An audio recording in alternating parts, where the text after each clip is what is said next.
सब मेरा सेंटर मुंगेर जिला है, लेकिन हम नहीं जाएंगे। ठीक है, तो तैयारी हुई नहीं तो क्या जाएंगे झूठ मूठ के। बायोलॉजी पर आते थोड़े नौकरी हो जाएगा। तो ध्यान दीजिए, कई लोगों का परीक्षा है, अनुपस्थिति बहुत ज़्यादा है। और अभी रोशन सर सूचना दिए हैं कि कल और परसों, आने वाले कल और परसों बंद रहेगा। ठीक है, तो मस्ती से एग्ज़ाम दीजिए और निश्चित रूप से एग्ज़ाम निकलेगा। एग्ज़ाम निकालने के काबिल आप ही लोग हैं, और ऑनलाइन वाले भी हैं, ऐसा नहीं कि कुछ है। और बात जो मेन बात है, हम बार बार बोलते हैं कि जॉब आपको सेल्फ स्टडी ही आपको जॉब दिलाएगा। अच्छा चला दीजिए।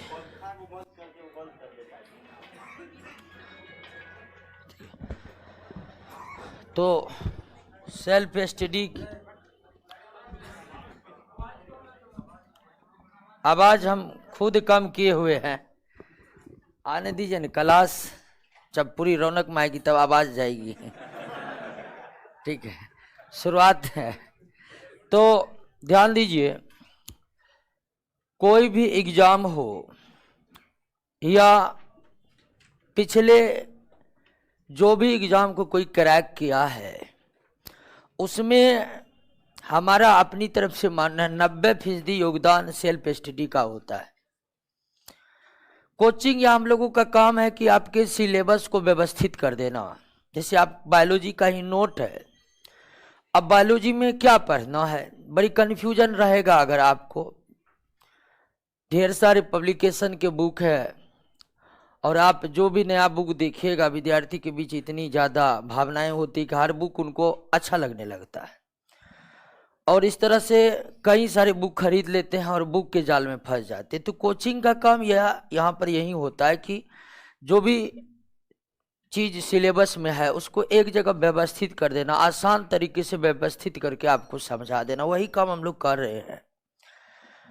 और जो याद करने का सिलसिला है, ठीक है, याद कौन कितना कर सकता है, और याद वही बहुत ज़्यादा कर सकता है जो घर पर बैठकर लगातार रिवीजन करेगा। तो सेल्फ स्टडी कभी नहीं छूटनी चाहिए। एक क्लास छूट गया मंजूर है, लेकिन एक दिन सेल्फ स्टडी नहीं छूटनी चाहिए। ये बहुत महत्वपूर्ण चीज़ है। बहुत लोग होते हैं सेल्फ स्टडी करते हैं, 12-12 घंटा करते हैं, ठीक है, फिर भी नहीं हो पाता। ऐसे भी कई एग्जाम्पल हैं। तो ऐसी स्थिति जो है, आप सेल्फ स्टडी करिएगा। आपके लिए सेल्फ स्टडी करना, घर पर बैठकर पढ़ना बड़ी आसान होगा।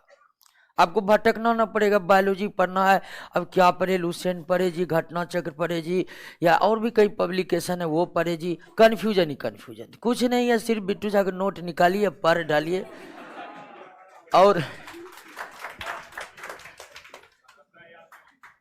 और आपको हम पहले ही बताए थे कि हम जो प्रश्नों का संग्रह किए हैं वो प्रश्न का संग्रह मात्र नहीं है, प्रश्नों की डिक्शनरी है। उससे बाहर आ नहीं सकता, आएगा तो कोई बनाएगा नहीं उसे। तो सेल्फ स्टडी बहुत जरूरी है। आइए, हम बोले थे कि रिप्रोडक्शन के बाद स्केलेटल सिस्टम का जो चैप्टर है उसको छोड़ के हम अगला चैप्टर पर जाएंगे, जेनेटिक्स पर। और जेनेटिक्स जब पढ़ लेंगे तो फिर हम एक बार आ जाएंगे स्केलेटल सिस्टम पर। तो 13 नंबर चैप्टर को हम 14 नंबर के बाद पढ़ेंगे। ठीक है, कई स्टूडेंट का भी ये मांग था कि रिप्रोडक्शन के बाद जेनेटिक्स ही हो जाए तो हमको क्या दिक्कत है जी, हमको तो सब पढ़ाना है, पहले तो पढ़ लीजिए। तो आइए चैप्टर की शुरुआत करते हैं। जेनेटिक्स यानी कि हिंदी में आनुवंशिकी।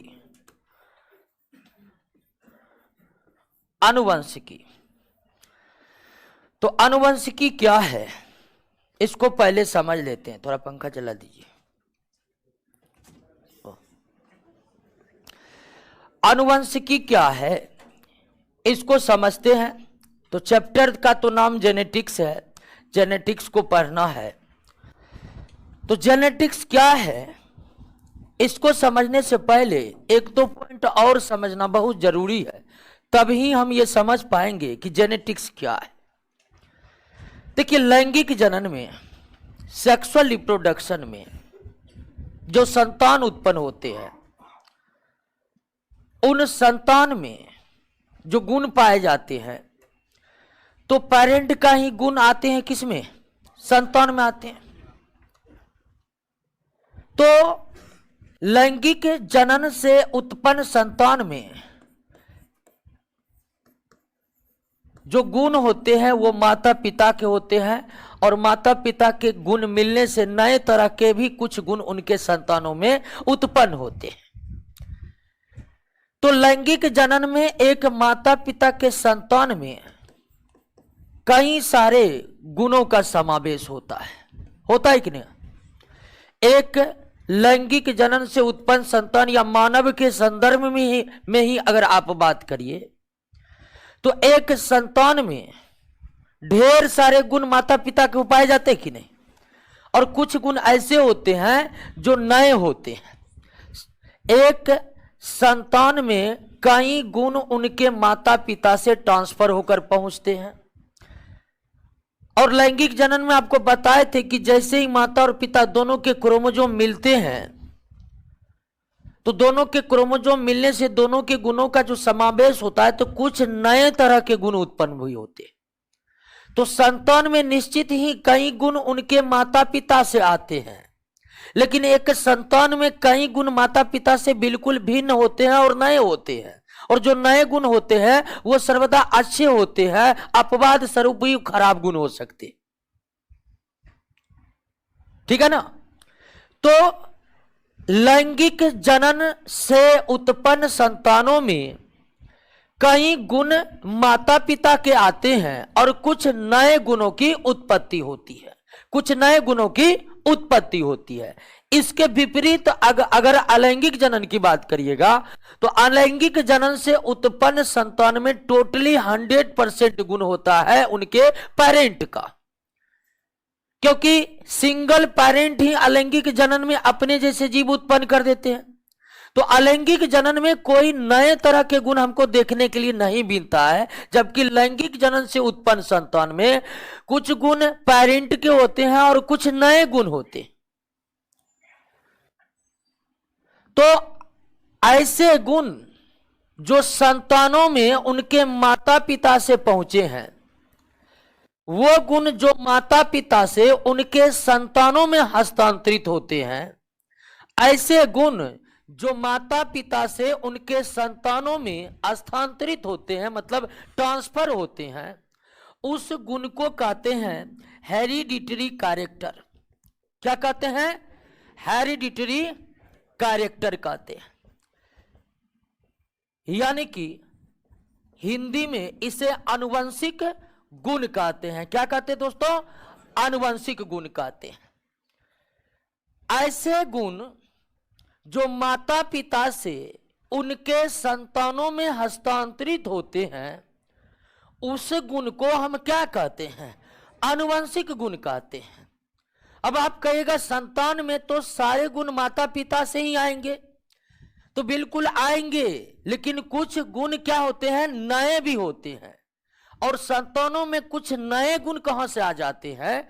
तो आपको बताए थे कि लैंगिक जनन में एक पेरेंट के तरफ से भाग लेता है कौन? ओवा। और दूसरे पेरेंट के तरफ से भाग लेता है कौन? स्पर्म। स्पर्म में क्रोमोसोम की संख्या 23 और ओवा में भी क्रोमोसोम की संख्या 23, जबकि मानव में क्रोमोसोम की संख्या 46। तो फर्टिलाइजेशन के समय, निषेचन के समय आप जान गए हैं कि स्पर्म और ओवा मिल जाते हैं। तो स्पर्म और ओवा मिल जाते हैं, तो 23 + 23 मिलकर 23 जोड़ा बन जाते हैं, 46 बन जाते हैं।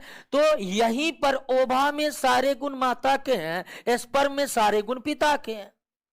अब वो जब मिलते हैं ना, तो दोनों के गुणों के मिलने से कुछ नए तरह के गुण की उत्पत्ति हो जाती है। लेकिन कई सारे गुण डायरेक्ट माता पिता के सेम टू सेम होते हैं, किसमें? संतानों में। तो ऐसे गुण जो माता पिता से उनके संतानों में हस्तांतरित होते हैं, उस गुण को हम आनुवंशिक गुण कहते हैं। क्या कहते हैं? आनुवंशिक गुण कहते हैं। ऐसे गुण जो माता पिता से उनके संतानों में हस्तांतरित होते हैं, उस गुण को हम क्या कहते हैं? आनुवंशिक गुण कहते हैं। और जो आनुवंशिक गुण होते हैं वो सिर्फ एक पीढ़ी तक हस्तांतरित नहीं होते हैं, बल्कि वो पीढ़ी दर पीढ़ी हस्तांतरित होते रहते हैं। अर्थात माता पिता से संतान में आया, अब संतान से, इस संतान से अगले जनरेशन में चला जाएगा, फिर अगले जनरेशन में चला जाएगा, फिर अगला जनरेशन में चलता ही जाएगा दोस्तों। तो आनुवंशिक गुण जो होते हैं उसका स्थानांतरण एक पीढ़ी से दूसरे पीढ़ी तक लगातार होते रहता है, लगातार होते रहता है, लगातार होते रहता है। और आनुवंशिक गुणों का पीढ़ी दर पीढ़ी लगातार स्थानांतरित होने की प्रक्रिया को, ठीक है, आनुवंशिक गुण का पीढ़ी दर पीढ़ी लगातार स्थानांतरित होने की प्रक्रिया को या प्रोसेस को हम हेरिडिटी कहते हैं। क्या कहते हैं? हेरिडिटी कहते हैं, यानी कि आनुवंशिकता कहते हैं। क्या कहते हैं? आनुवंशिकता कहते हैं। क्या कहते हैं दोस्तों? आनुवंशिकता कहते हैं। और विज्ञान की वह शाखा जिनमें आनुवंशिक गुण एवं आनुवंशिकता का अध्ययन किया जाता है, आनुवंशिकता का क्या किया जाता है? अध्ययन किया जाता है। विज्ञान की वह शाखा जिसमें हम आनुवंशिक गुण और आनुवंशिकता के बारे में पढ़ते हैं, विज्ञान की उसी शाखा का नाम क्या है? जेनेटिक्स है, यानी हिंदी में क्या है? आनुवंशिकी है। क्या है दोस्तों? आनुवंशिकी है। तो यहां तीन शब्द आप देखिएगा, काफी मिलते जुलते शब्द है। आनुवंशिक गुण, आनुवंशिकता, और यहां पर आपका आनुवंशिकी जो आपके चैप्टर का नाम है। और तीनों शब्द के अलग अलग मायने हैं। क्या मायने हैं? एक बार आप पुनः समझने की कोशिश कीजिए कि ऐसे गुण जो माता पिता से उनके संतानों में स्थानांतरित होते हैं, उस गुण को हम क्या कहते हैं? आनुवंशिक गुण कहते हैं।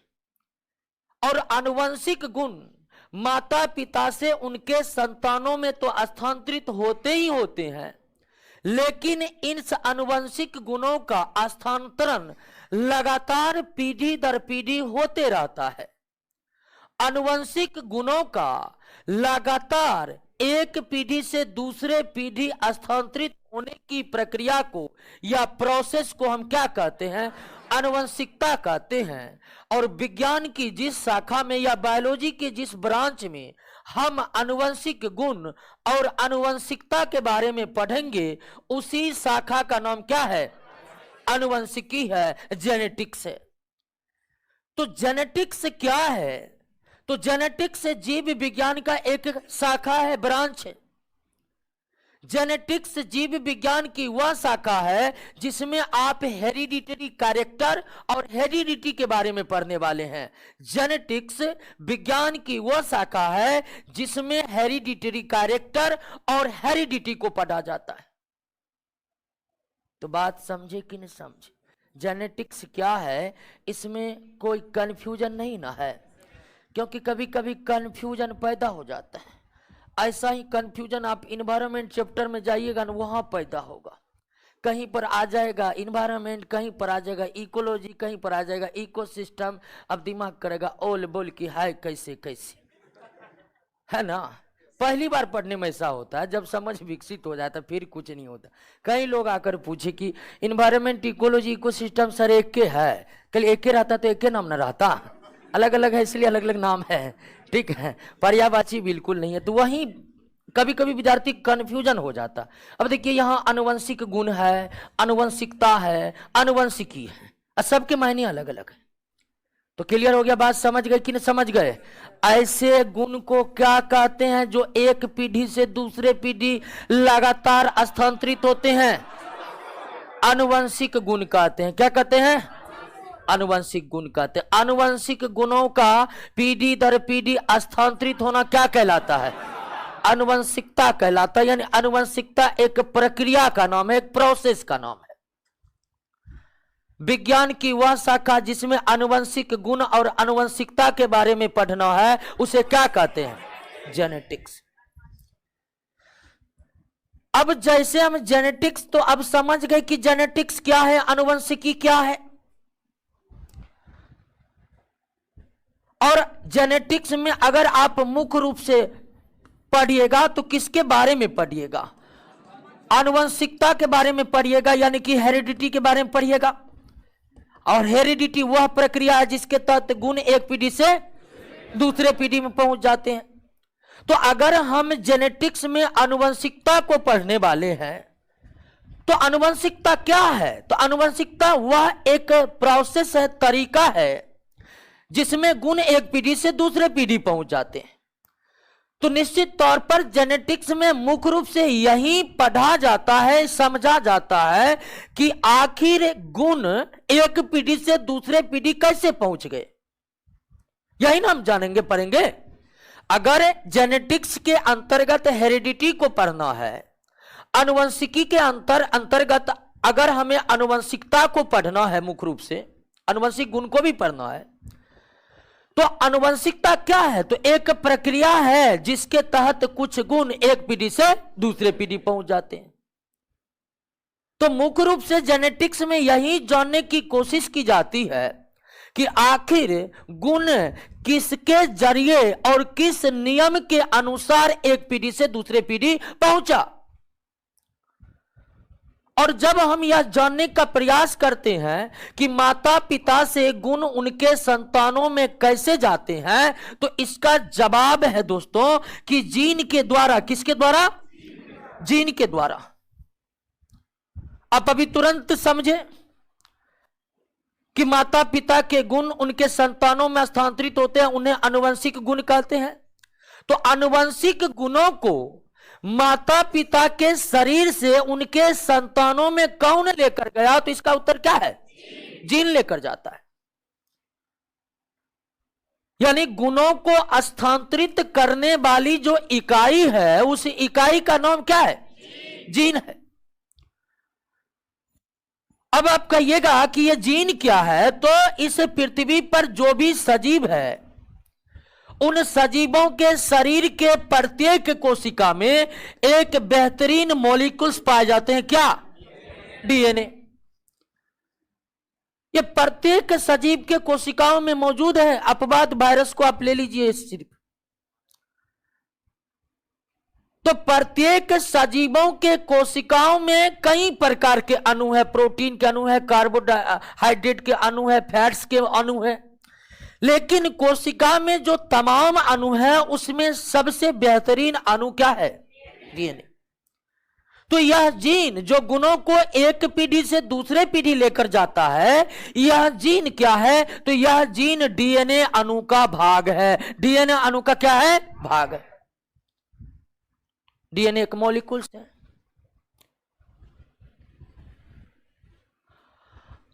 अब यह कहिएगा कि यह डीएनए का ही भाग अगर जीन है तो यह डीएनए रहता कहां है? तो दोस्तों यह डीएनए जो है सजीवों के शरीर के प्रत्येक कोशिका के केंद्रक में रहते हैं। प्रत्येक कोशिका के केंद्रक में रहते हैं। प्रत्येक कोशिका के केंद्रक में रहते हैं। डीएनए अणु मुख्य रूप से कोशिका में रहते हैं, प्रत्येक कोशिका में रहते हैं, और प्रत्येक कोशिका के केंद्रक यानी कि न्यूक्लियस में रहते हैं। अब अगर आप सेल के न्यूक्लियस के बारे में पढ़ लिए हैं तो निश्चित तौर पर सेल के न्यूक्लियस के भीतर ढेर सारे चीज होते हैं।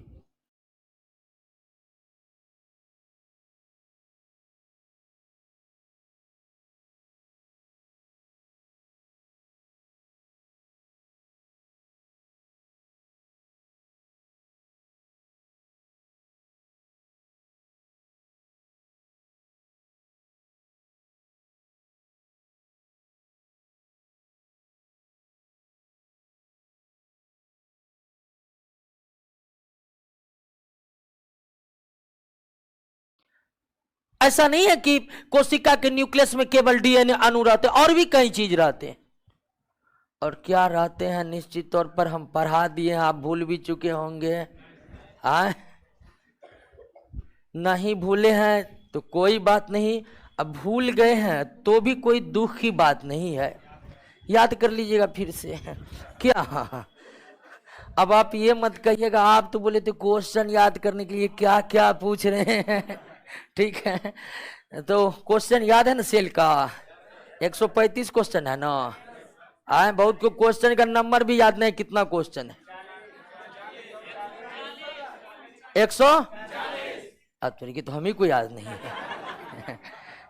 चलिए, तो डीएनए अणु कहां है? तो प्रत्येक कोशिका के केंद्रक में, लेकिन केंद्रक में और भी कई चीज है। तो डीएनए अणु जो है, डीएनए अणु कोशिका के केंद्रक के भीतर पाए जाते हैं क्या? गुणसूत्र, यानी क्या? क्रोमोसोम। उसी का हिस्सा है कौन?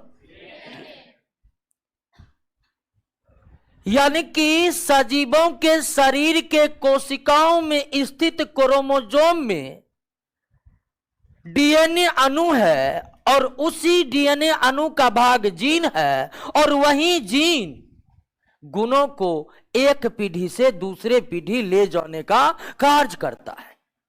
बात को समझे कि नहीं समझे? माता पिता के गुणों को एक पीढ़ी से दूसरे पीढ़ी पहुंचाने की जिम्मेदारी किस पर है? यानी जीन ही वो इकाई है जो गुणों को एक पीढ़ी से दूसरे पीढ़ी ले जाता है। और यह जीन क्या है? तो हमारे शरीर के प्रत्येक कोशिका में एक खास प्रकार के मॉलिक्यूल्स डीएनए है, उसी डीएनए का भाग है क्या? जीन। और ये डीएनए अणु अगर कोशिका में है तो कहां है? तो सजीवों के शरीर के में स्थित प्रत्येक कोशिका के केंद्रक में क्या पाए जाते हैं? गुणसूत्र पाए जाते हैं। और इसी गुणसूत्र में पाए जाते हैं क्या? डीएनए अणु। और उसी डीएनए अणु का भाग है कौन? जीन। और यही जीन ले जाते हैं गुणों को एक पीढ़ी से दूसरे पीढ़ी। क्लियर हो गया? तो जीन कहां पर है और डीएनए कहां पर है? गुणसूत्र कहां पर है? कोशिका के केंद्रक में। तो आप समझ गए, ऐसे गुण जो एक पीढ़ी से दूसरे पीढ़ी स्थानांतरित होते रहते हैं उसे आनुवंशिक गुण कहते हैं। आनुवंशिक गुणों का पीढ़ी दर पीढ़ी स्थानांतरित होने की प्रक्रिया आनुवंशिकता कहलाता है। विज्ञान की जिस शाखा में आनुवंशिक गुण और आनुवंशिकता का अध्ययन होगा वो आनुवंशिकी होगा। और आनुवंशिकी में जब हम आनुवंशिकता के कारणों का पता लगाने शुरू करते हैं तो आनुवंशिकता का कारण यानी पीढ़ी दर पीढ़ी गुण पहुंचाने वाला जो फैक्टर है वो क्या है? जीन। जीन किसका भाग है? डीएनए कहां पाए जाते हैं? गुणसूत्र कोशिका के केंद्रक में। तो अगर हमें जेनेटिक्स को अच्छी तरह से समझना है, आनुवंशिकता के प्रोसेस को, रूल को अच्छी तरह से समझना है, तो आपको पहले किसके बारे में पढ़ना पड़ेगा? गुणसूत्र के बारे में पढ़ना पड़ेगा। फिर उस गुणसूत्र के डीएनए के बारे में पढ़ना पड़ेगा। और फिर डीएनए के उस भाग के जीन जो है उसको समझना होगा। तब जाकर ही हम जेनेटिक्स को समझ सकते हैं। यानी कि आप जेनेटिक्स को समझे, इसके लिए इन तीनों चीजों को समझना जरूरी है, जिसमें है आपका क्रोमोसोम, उसके बाद डीएनए, उसके बाद जीन।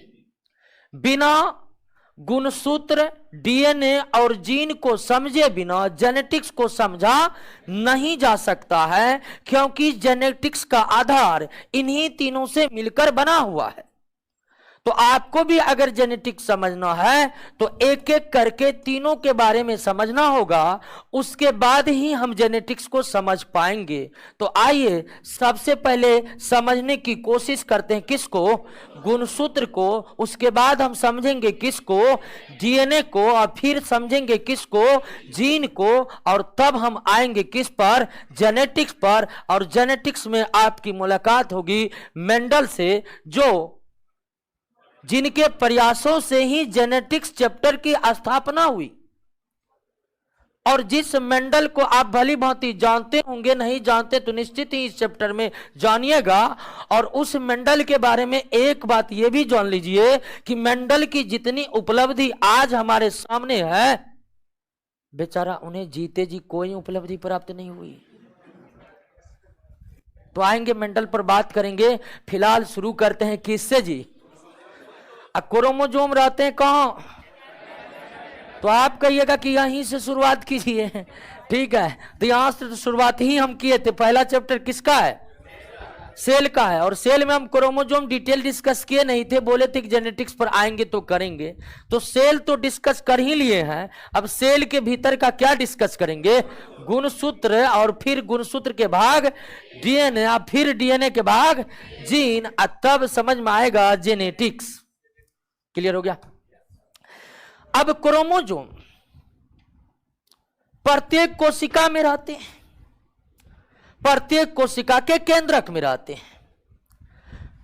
अब एक सवाल और आएगा कि प्रोकैरियोटिक सेल जो होते हैं उसमें केंद्रक होते ही नहीं है, तो आप कहिएगा क्या उसमें गुणसूत्र नहीं रहते हैं? उसमें रहते हैं, लेकिन उतने विकसित नहीं रहते हैं जितने विकसित क्रोमोसोम यूकैरियोटिक कोशिकाओं के रहते हैं।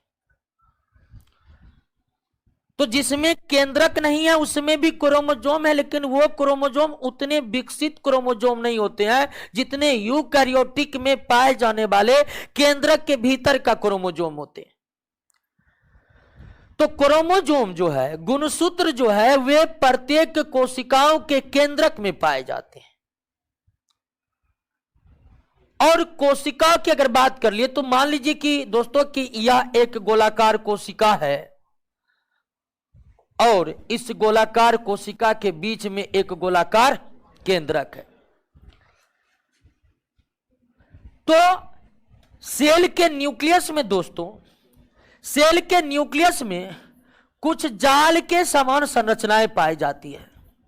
सेल के न्यूक्लियस में कुछ जाल के समान संरचनाएं पाई जाती है, जाल के समान संरचनाएं पाई जाती है। और कोशिका के न्यूक्लियस में जाल की समान जो संरचनाएं पाई जाती है उसे कहते हैं दोस्तों क्रोमेटिन नेटवर्क। क्या कहते हैं? क्रोमेटिन नेटवर्क कहते हैं, क्रोमेटिन नेटवर्क कहते हैं। सजीवों के प्रत्येक कोशिकाओं के कोशिकाओं के केंद्रक में कुछ जाल की समान संरचनाएं पाई जाती है और इस जाल के समान संरचनाओं को क्रोमेटिन नेटवर्क कहते हैं। और यही क्रोमेटिन नेटवर्क दोस्तों DNA, RNA, DNA, RNA, histone protein, कौन प्रोटीन? हिस्टोन प्रोटीन, और non histone protein, histone protein और नॉन हिस्टोन प्रोटीन, इन सबसे मिलकर बना होता क्या? Chromatin network. कोशिका के न्यूक्लियस में जो जाल के समान संरचनाएं पाई जाती है जिसको क्रोमेटिन नेटवर्क कहते हैं, वो इन अणुओं से मिलकर बना होता है। और यह क्रोमेटिन नेटवर्क दोस्तों दो प्रकार के होते हैं। क्रोमेटिन नेटवर्क कितने प्रकार के होते हैं? दो प्रकार के होते हैं। एक प्रकार है यूक्रोमेटिन। क्या है? यूक्रोमेटिन। और दूसरा प्रकार है हेटेरोक्रोमेटिन। दूसरा प्रकार क्या है? हेटेरोक्रोमेटिन। क्रोमेटिन नेटवर्क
जितने भी सेल के न्यूक्लियस में होते हैं सारे एक जैसे नहीं होते हैं। ये क्रोमेटिन नेटवर्क भी दो प्रकार के होते हैं, यूक्रोमेटिन और हेटेरोक्रोमेटिन। यूक्रोमेटिन और हेटेरोक्रोमेटिन। ऐसे क्रोमेटिन नेटवर्क जो बिखरे पड़े रहते हैं उसे क्या कहते हैं? यूक्रोमेटिन। और ऐसे क्रोमेटिन नेटवर्क जो एकदम घना रहता है, डेंस रहता है, उसे क्या कहते हैं? हेटेरोक्रोमेटिन। यानी कि आसान शब्दों में आप समझिए कि क्रोमेटिन नेटवर्क एक जाल के समान संरचना में है। जो जाल पूरा ढीला ढाला है वह यूक्रोमेटिन हो गया, और जो जाल पूरी तरह से घना है वो हेटेरोक्रोमेटिन हो गया। अब ये जो यूक्रोमेटिन है दोस्तों, ये आपका सक्रिय रहते हैं या पूरी तरह से एक्टिव रहते हैं, और हेटेरोक्रोमेटिन जो है यह पूरी तरह से क्या रहते हैं? निष्क्रिय रहते हैं। यानी कि हेटेरोक्रोमेटिन किसी भी तरह का कार्य नहीं संपन्न करता है, बस वैसे पड़ा रहता है। क्रोमेटिन नेटवर्क में जो कार्य करने वाली संरचना है वो क्या है दोस्तों? यूक्रोमेटिन है। तो कौन से क्रोमेटिन नेटवर्क सक्रिय होते हैं? यूक्रोमेटिन। और कौन से क्रोमेटिन नेटवर्क निष्क्रिय पड़े रहते हैं? हेटेरोक्रोमेटिन। निष्क्रिय पड़े रहते हैं कौन? हेटेरोक्रोमेटिन। क्लियर हो गया? बात समझ गए? अब सेल के न्यूक्लियस में दोस्तों ये जो क्रोमेटिन नेटवर्क है, यही क्रोमेटिन नेटवर्क सेल डिवीजन के समय, किसके समय? सेल डिवीजन के समय, कोशिका विभाजन के समय।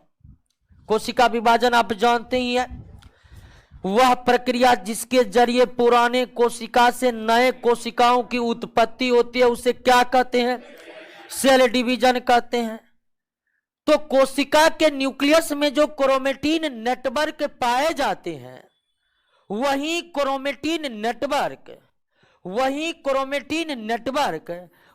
क्रोमेटिन नेटवर्क दोस्तों कोशिका विभाजन के समय एक क्षार के समान संरचना में क्या हो जाती है? परिवर्तित हो जाती है। और इसी क्षार के समान परिवर्तित संरचना को हम क्या कहते हैं? गुणसूत्र कहते हैं। यानी क्या कहते हैं? क्रोमोजोम कहते हैं। क्या कहते हैं? क्रोमोजोम। तो क्रोमोजोम यानी गुणसूत्र का निर्माण कोशिका के केंद्रक में मौजूद क्रोमेटिन जालिका के जरिए होता है। क्रोमेटिन जालिका अपनी जाल के समान आकृति को एक रॉड के समान आकृति में जब व्यवस्थित कर लेते हैं तो उसी आकृति को क्या कहते हैं? गुणसूत्र। और क्रोमेटिन नेटवर्क से गुणसूत्र का निर्माण कोशिका विभाजन के समय होता है। और कोशिका विभाजन में खासकर जो एनाफेज है और मेटाफेज है, प्रोफेज, एनाफेज, मेटाफेज और टेलोफेज। तो माइटोसिस, सेल डिवीजन, तीन प्रकार के कोशिका विभाजन हम पढ़ाए थे। भूल गए हैं तो एक बार रिवीजन मार लीजिएगा। यानी कि आप जानते हैं कि अब ये तो जान गए क्रोमेटिन नेटवर्क से ही गुणसूत्र बनता है, या गुणसूत्र क्रोमेटिन नेटवर्क ही गुणसूत्र है, बस आकृति चेंज हुआ है तब उसको हम गुणसूत्र बोले। तो क्रोमेटिन नेटवर्क गुणसूत्र के रूप में परिवर्तित होता है कोशिका विभाजन के समय। और कोशिका विभाजन अगर ए माइटोसिस को छोड़ दीजिए तो माइटोसिस, मियोसिस, सेल डिवीजन कई चरणों में होता है। और जिन चरणों में कोशिका विभाजन के जिन चरणों में हम गुणसूत्र को स्पष्ट रूप से इलेक्ट्रॉन माइक्रोस्कोप के सहायता से देख सकते हैं वह चरण का नाम है एनाफेज और मेटाफेज। एनाफेज और ये दो स्टेप में हम गुणसूत्र को आसानी से देख सकते हैं जो क्रोमेटिन नेटवर्क से गुणसूत्र के रूप में परिवर्तित हुआ। क्लियर हो गया? बात समझ गए? कोई दिक्कत नहीं?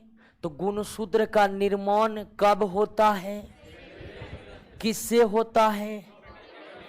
क्रोमेटिन नेटवर्क से होता। अब क्रोमेटिन नेटवर्क ही गुणसूत्र बना है तो निश्चित तौर पर गुणसूत्र भी उन्हीं अणुओं से या पदार्थों से मिलकर बना होगा जिनसे मिलकर क्रोमेटिन नेटवर्क बना है। और आपको हम बता दिए कि chromatin network DNA, RNA, histone protein, non histone protein, इन सब चीजों से मिलकर बना हुआ है। तो निश्चित तौर पर अगर गुणसूत्र के भी बारे में पूछेगा कि गुणसूत्र किन चीजों से मिलकर बना हुआ है, तो गुणसूत्र भी आपको डीएनए से मिलकर, आरएनए से, हिस्टोन, नॉन हिस्टोन प्रोटीन, इन्हीं सब चीजों से नहीं मिलकर बना होगा। क्लियर हो गया ना? तो गुणसूत्र का निर्माण कैसे हुआ, क्लियर हो गया, कोई दिक्कत नहीं। अब आगे आइए कि प्रत्येक गुणसूत्र, अगर गुणसूत्र की शुरुआती खोज कहिए तो गुणसूत्र का शुरुआती खोज हुआ था हॉफ मिस्टर के द्वारा। किसके द्वारा हुआ था? हॉफ मिस्टर के द्वारा हुआ था। लेकिन हॉफ मिस्टर ने गुणसूत्र का खोज करके उसका नाम क्या रखा था? न्यूक्लियर फिलामेंट रखा था। क्या रखा था? न्यूक्लियर फिलामेंट रखा था। आगे चलकर न्यूक्लियर फिलामेंट का नाम क्रोमोजोम रखने वाले जो वैज्ञानिक है, क्रोमोजोम रखने वाले जो वैज्ञानिक है दोस्तों, वो आपका वाल्डेयर है। कौन है? वाल्डेयर है, वाल्डेयर है, वाल्डेयर। तो क्रोमोजोम की खोज सर्वप्रथम हॉफ मिस्टर नामक वैज्ञानिक ने किया था। कब किया था? शायद डेट भी दिया हो। लेकिन गुणसूत्र को हॉफ मिस्टर ने खोज करके उसका नाम गुणसूत्र नहीं बल्कि क्या रखा था? न्यूक्लियर फिलामेंट रखा था। आगे चलकर न्यूक्लियर फिलामेंट का नाम क्रोमोजोम रखने वाले वैज्ञानिक कौन है? यानी कि आज जिस क्रोमोजोम शब्द को आप देख रहे हैं, समझ रहे हैं, ये क्रोमोजोम शब्द देने वाले वैज्ञानिक कौन है? वाल्डेयर। क्रोमोजोम शब्द का सर्वप्रथम उपयोग करने वाले वैज्ञानिक कौन है? वाल्डेयर है। तो ये तो हो गया खोजों से संबंधित बात। और अगर आप आकृति को देखें तो गुणसूत्र की आकृति क्षर के समान होती है। किसके समान होती है? क्षर के समान होती है। अब क्षर हमेशा मुड़ा नहीं रहता, क्षर हमेशा सीधा भी रह सकता है, इस तरह से भी रह सकता है। तो मोटा मोटी हम सीधे कहते हैं कि अगर गुणसूत्र को हम इलेक्ट्रॉन माइक्रोस्कोप से देखें तो वो रॉड शेप्ड में नजर आता है, रॉड शेप्ड में। और इस गुणसूत्र की अगर लंबाई की बात करिएगा तो लंबाई आपको होता है 0.5 माइक्रोमीटर से लेकर कितना? 30 माइक्रोमीटर। लंबाई जो है, लेंथ जो है गुणसूत्र का 0.5 माइक्रोमीटर से लेकर के 30 माइक्रोमीटर। और मोटाई की अगर बात करिएगा तो मोटाई 0.2 से 3 माइक्रोमीटर तक मोटाई ये हुआ। लंबाई यहां से यहां तक 0.5 से 30 माइक्रोमीटर तक। और अगर मोटाई की बात करिएगा गुणसूत्र की तो 0.2 से 3 माइक्रोमीटर तक। यह गुणसूत्र की लंबाई चौड़ाई, लंबाई और मोटाई, चौड़ाई भी कह सकते हैं आप मोटाई को। और गुणसूत्र की अगर बात करिएगा तो गुणसूत्र सभी सजीवों के कोशिका में होते हैं। तो पौधा का जो गुणसूत्र होता है वो जंतु के गुणसूत्र के तुलना में क्या होते हैं? बड़े होते हैं। प्लांट का क्रोमोजोम एनिमल के क्रोमोजोम से क्या होता है? बड़ा होता है। अगर सभी सजीवों के गुणसूत्रों की औसत लंबाई की हम बात करेंगे तो पृथ्वी पर जो भी सजीव है जिनकी जानकारी अब तक है वैज्ञानिकों को, उन सजीवों में अगर गुणसूत्र के देखें तो इसकी लंबाई 0.5 माइक्रोमीटर से 30 माइक्रोमीटर और मोटाई 0.2 से 3 माइक्रोमीटर। लेकिन अगर पौधे और जंतु, दो मुख्य सजीव जो हैं प्लांट और एनिमल, इनके कोशिकाओं के अगर गुणसूत्र को देखें तो पौधा का गुणसूत्र बड़ा होता है, जंतु का गुणसूत्र पौधा के गुणसूत्र से छोटा होता है। थोड़ा सा ही, ज्यादा क्या ही होगा। क्लियर? अब यह गुणसूत्र, नेट छोड़ दिया है, हो गया ओके। कितना सेकंड के लिए नेट छोड़ा था? अच्छा अच्छा अच्छा,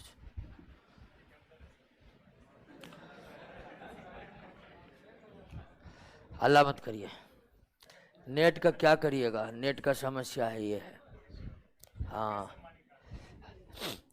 अब तो 5G आ रहा है, आ गया। जिस दिन हमारे पास आएगा तब मानेंगे आ गया है।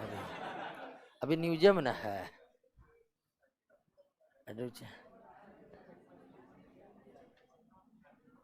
ओके, ठीक हो गया। तो ये बफरिंग अच्छा। हाँ, तो गुणसूत्र के लंबाई मोटाई में किन्हीं को शक नहीं है।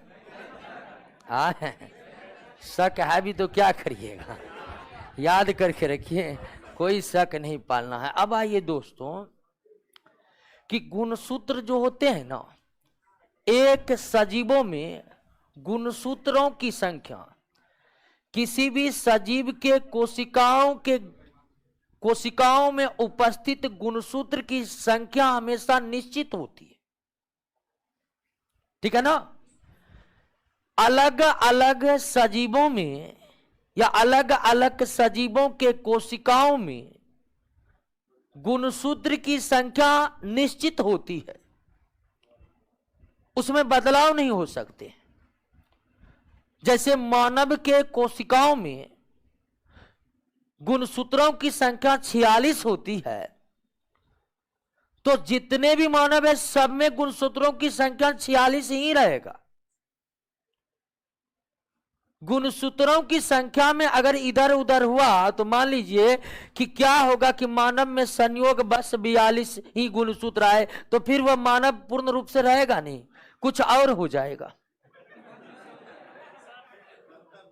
यानी एक सजीवों में गुणसूत्रों की संख्या हमेशा निश्चित रहती है। मानव के प्रत्येक कोशिका में गुणसूत्र 46 है, कुछ को अपवाद मान लीजिए, जो अपवाद है उस पर हम आएंगे। तो मानव जो भी होगा उसके कोशिका में गुणसूत्र की संख्या 23 जोड़ा यानी कि 46 होगा। आलू में गुणसूत्रों की संख्या 48 होता है, तो आलू में 48 ही होगा, इधर उधर हुआ तो फिर आलू नहीं कुछ और हो जाएगा। तो इस बात को आप समझे कि ना कि गुणसूत्र जो होते हैं वह प्रत्येक कोशिकाओं में निश्चित संख्या में होते हैं। नहीं, प्रत्येक सजीव के कोशिकाओं में निश्चित होते हैं, उनमें अंतर नहीं हो सकता है।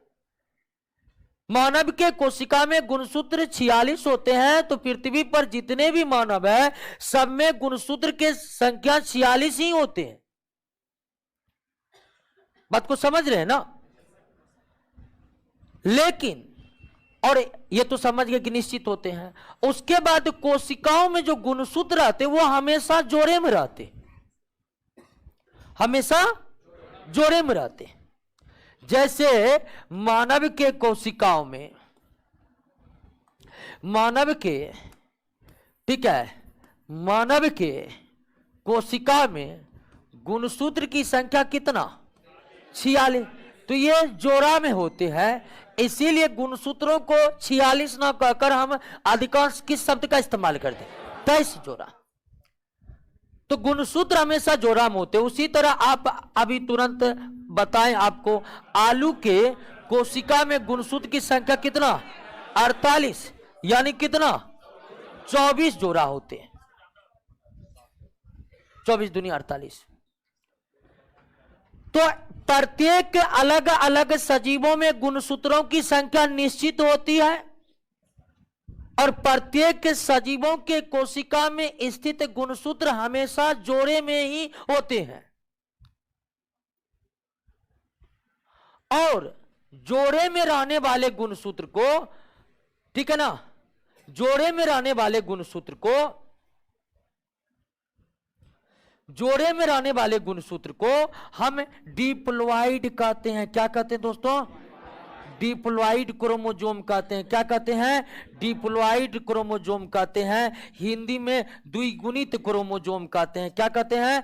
द्विगुणित गुणसूत्र कहते हैं। क्या कहते हैं? द्विगुणित। तो अलग अलग सजीवों में गुणसूत्रों की संख्या निश्चित होती है। प्रत्येक सजीवों के कोशिका में गुणसूत्र जोड़े में ही पाए जाते हैं, और वो गुणसूत्र जो जोड़े में पाए जाते हैं उसे क्या कहते हैं? डिप्लॉइड। लेकिन कुछ कोशिका हैं जिनमें गुणसूत्र जोड़े में नहीं पाए जाते, और जिन कोशिका में गुणसूत्र जोड़े में नहीं पाए जाते हैं, जिस कोशिका में गुणसूत्र जोड़े में नहीं पाए जाते हैं, वो आपको क्या है? जनन कोशिका है। वो आपका क्या है? जनन कोशिका है, रिप्रोडक्टिव सेल है। जनन कोशिका कौन कौन होते हैं दोस्तों? जनन कोशिका आपका स्पर्म सेल है, ठीक है, ओवा सेल है, पौधों में बात करिएगा तो पोलन ग्रेन है, पोलन ग्रेन है। ये जनन कोशिका है। ये मेल गैमीट फीमेल गैमीट है ना जी। जंतु के मेल गैमीट को स्पर्म, पौधे के मेल गैमीट को पोलन ग्रेन, जंतु और पौधा दोनों के फीमेल गैमीट को ओवा कहते हैं। तो इन कोशिकाओं में गुणसूत्र जोड़े में नहीं रहकर आधे ही रहते हैं, केवल इसी कोशिका में। इसके अलावे बाकी सभी कोशिकाओं में गुणसूत्र जोड़े होते हैं। मतलब जैसे मानव के सभी कोशिका में 46 क्रोमोसोम है, यानी 23 जोड़ा, जबकि मानव के स्पर्म सेल में 23 जोड़ा ना होकर केवल 23 क्रोमोसोम होते हैं। मानव के ही फीमेल के ओवा में मानव के सभी कोशिका में 46 क्रोमोसोम होते हैं, लेकिन मानव के ओवा में क्रोमोसोम मात्र कितना? 23 होते हैं, आधे आधे होते हैं। और आप समझ रहे होंगे कि इन कोशिका में आधा आधा क्यों होता है, क्योंकि आगे जनन की प्रक्रिया में ये दोनों मिलकर क्या होने वाले हैं? एक होने वाले हैं, इसीलिए आधा आधा मिलकर पूरा होने वाले हैं, इसीलिए आधा आधा होते हैं। क्लियर बात समझ गए ना? और जनन कोशिका में जो गुणसूत्र जोड़े में नहीं रहते हैं, अन्य कोशिकाओं के अपेक्षा आधे ही रहते हैं, उन क्रोमोसोम को हम हैप्लॉइड क्रोमोसोम कहते हैं। क्या कहते हैं? हैप्लॉइड क्रोमोसोम कहते हैं। यानी क्या कहते हैं दोस्तों? अगुणित कहते हैं। क्या कहते हैं? अगुणित गुणसूत्र कहते हैं, ठीक है। क्या कहते हैं? अगुणित गुणसूत्र कहते हैं। तो स्थिति के अनुसार गुणसूत्र हुआ आपका डिप्लॉइड और हैप्लॉइड। ये डिप्लॉइड क्रोमोसोम और हैप्लॉइड क्रोमोसोम, इसके बारे में आप समझे कि नहीं समझे? डिप्लॉइड क्रोमोसोम वो है जो जोड़े में होते हैं, और लगभग सभी कोशिका में गुणसूत्र जोड़े में ही होते हैं, अर्थात डिप्लॉइड ही होते हैं। केवल किन कोशिका में गुणसूत्र जोड़े में न रहकर आधे ही रहते हैं?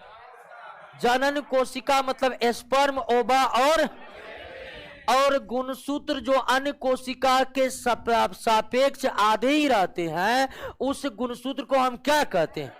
हैप्लॉइड कहते हैं। यानी स्पर्म में हैप्लॉइड क्रोमोसोम है, ओवा में हैप्लॉइड क्रोमोसोम है, पोलन ग्रेन में हैप्लॉइड क्रोमोसोम है, अन्य प्रत्येक कोशिका में डिप्लॉइड क्रोमोसोम होते हैं। और ये क्वेश्चन कई बार पूछते हैं कि कौन हैप्लॉइड क्रोमोसोम है और कौन डिप्लॉइड है। तो हैप्लॉइड में मात्र 3 को है, बाकी हैप्लॉइड है ही नहीं। क्लियर हो गया? सारा का सारा क्या है? डिप्लॉइड। और एक बात और समझिए कि डिप्लॉइड क्रोमोसोम को समजात क्रोमोसोम कहते, और हैप्लॉइड क्रोमोसोम को असमजात क्रोमोसोम भी कहते। डिप्लॉइड क्रोमोसोम को समजात क्रोमोसोम भी कहते हैं, डिप्लॉइड क्रोमोसोम को क्या कहते हैं? समजात कहते हैं। समजात क्रोमोसोम, समजात अंग्रेजी में होमोलोगस कहते हैं। और दोस्तों हैप्लॉइड को हम क्या कहते हैं? असमजात क्रोमोसोम कहते हैं। तो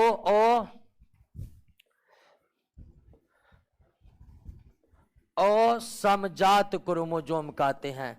तो कभी जो है आपको अगुणित गुणसूत्र किस्में हैं, असमजात क्रोमोसोम किस्में हैं, लेकिन अंग्रेजी में सिर्फ एक नाम है, क्या? हैप्लॉइड। क्या नाम है? हैप्लॉइड। तो क्लियर हुआ? एकदम धीमी गति से बढ़ रहे हैं, क्योंकि इसमें जरा सब स्पीड करेंगे ऊपर ऊपर। सबसे भारी सब्जेक्ट यही, सबसे भारी चैप्टर आपको यही लगेगा, इसलिए हम आसान आसान से निकाल रहे हैं। समझ रहे हैं ना हर एक बात को, क्योंकि बहुत टर्म है। अभी तक देख रहे हैं गुणसूत्र कितना घूम चुका है। रहता कैसे है, होता कैसे है, क्या क्या कहते हैं, हर चीज इधर उधर हो जाता है। क्लियर हो गया? तो एक बार पुनः आइए, प्रत्येक सजीवों में गुणसूत्र की संख्या निश्चित होती है, उसमें बदलाव। प्रत्येक कोशिका में, सजीवों के कोशिका में गुणसूत्र जोड़े में ही रहते हैं, जनन कोशिका में जोड़े में न रहकर आधे ही रहते हैं। डिप्लॉयड हेप्लॉयड का कॉन्सेप्ट क्लियर, कोई दिक्कत नहीं ना। अब आते हैं हम गुणसूत्र के प्रकार पर, गुणसूत्र के प्रकार पर, type of chromosome, type of chromosome पर आते हैं कि क्रोमोजोम कितने प्रकार के होते हैं। तो क्रोमोजोम को अगर इलेक्ट्रॉन माइक्रोस्कोप से देखेंगे तो उसकी संरचना कैसी दिखाई पड़ेगी? छड़ के आकार की दिखाई पड़ेगी। दोस्तों, प्रत्येक गुणसूत्र में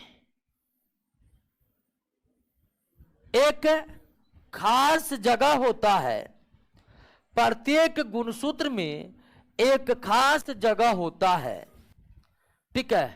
प्रत्येक गुणसूत्र में एक खास जगह होता है जहां से गुणसूत्र दो भुजाओं में बटे नजर आते हैं, है ना। जैसे कि ये गुणसूत्र है, ये भी गुणसूत्र है, तो ये वो खास जगह है जहां से नहीं लग रहा कि गुणसूत्र दो भुजाओं में बट गया है, एक भुजा दो भुजा, एक भुजा दो भुजा। तो अगर हम गुणसूत्र की संरचना को ठीक तरह से अध्ययन करेंगे तो प्रत्येक गुणसूत्र के संरचना में एक ऐसा खास जगह होता है जहां से गुणसूत्र दो भुजाओं में बटे नजर आते हैं, और गुणसूत्र का वह खास जगह जहां से गुणसूत्र दो भुजाओं में बटे नजर आते हैं, उस खास जगह को हम सेंट्रोमियर कहते हैं। क्या कहते हैं? सेंट्रोमियर कहते हैं। क्या कहते हैं दोस्तों? सेंट्रोमियर कहते हैं। क्या कहते हैं? सेंट्रोमियर कहते हैं। गुणसूत्र के वे खास जगह, गुणसूत्र के वे खास जगह जहां से गुणसूत्र दो भुजाओं में बटे नजर आते हैं, उस खास जगह को हम क्या कहते हैं? सेंट्रोमियर कहते हैं। सेंट्रोमियर कहते हैं। ध्यान रखिएगा कि सेंट्रोसोम नहीं कहते हैं, क्योंकि एक और नाम है सेंट्रोसोम। सेंट्रोसोम कोशिका के भीतर पाए जाने वाला एक कोशिका अंगक है, और यह आपका सेंट्रोमियर हो गया है, सेंट्रोमियर हो गया। और इसी सेंट्रोमियर के आधार पर गुणसूत्र को चार भागों में बांटा जाता है। यानी कि गुणसूत्र के जो प्रकार हैं, वह प्रकार किसके आधार पर सुनिश्चित किए गए हैं? सेंट्रोमियर के आधार पर। यानी गुणसूत्र को सेंट्रोमियर का ही बेस बना करके चार भागों में बांटा गया है। और वो चार भाग कौन कौन है, आइए इसको समझते हैं। पहला है आपका मेटासेंट्रिक, मेटासेंट्रिक। ऐसे गुणसूत्र जिसके दोनों भुजा, जिसके दोनों भुजा क्या हो? बराबर हो। जिसके दोनों भुजा क्या हो? बराबर हो। जिसके दोनों भुजा क्या हो? बराबर हो। जिसके दोनों भुजा बराबर हो, ये आपका क्या हो गया? सेंट्रोमियर हो गया। सेंट्रोमियर हो गया। सेंट्रोमियर हो गया। यह सेंट्रोमियर को देखिए, ये भुजा दोनों क्या हो गए? बराबर हो गए। तो ऐसे गुणसूत्र जिनके दोनों भुजा आपस में बराबर होते हैं, उसी गुणसूत्र को हम क्या कहते हैं? मेटासेंट्रिक क्रोमोजोम कहते हैं। और मेटासेंट्रिक क्रोमोजोम अंग्रेजी अल्फाबेट के भी अक्षर के समान होते हैं। भी अक्षर, V फॉर भिक्स दोस्तों, वही अक्षर है। क्लियर हो गया ना? क्या हुआ, सर्दी का मौसम है? क्लियर है, कोई दिक्कत नहीं? मेटासेंट्रिक समझ गए? आइए गुणसूत्र का दूसरा प्रकार। गुणसूत्र का दूसरा प्रकार है सब मेटासेंट्रिक। सब मेटासेंट्रिक ऐसे गुणसूत्र जिसका एक भुजा बड़ा, एक भुजा क्या हो, बड़ा, और दूसरा भुजा हल्का छोटा, दूसरा भुजा हल्का छोटा, तो ऐसे ही गुणसूत्र को हम क्या कहते हैं, सब मेटासेंट्रिक। और सब मेटासेंट्रिक अंग्रेजी वर्णमाला के एल अक्षर के समान होता है। तो दोनों भुजा बराबर हो गुणसूत्र के तो उसे मेटासेंट्रिक कहेंगे। एक भुजा बड़ा, एक भुजा छोटा हो, हल्का छोटा हो, तो उसे क्या कहेंगे, सब मेटासेंट्रिक कहेंगे। क्या कहेंगे, सब मेटासेंट्रिक कहेंगे। मेटासेंट्रिक भी अक्षर के समान और सब मेटासेंट्रिक एल अक्षर के समान होता है। सब मेटासेंट्रिक एल अक्षर के समान होते हैं। तीसरा है आपका एक्रोसेंट्रिक। क्या दोस्तों, एक्रोसेंट्रिक है।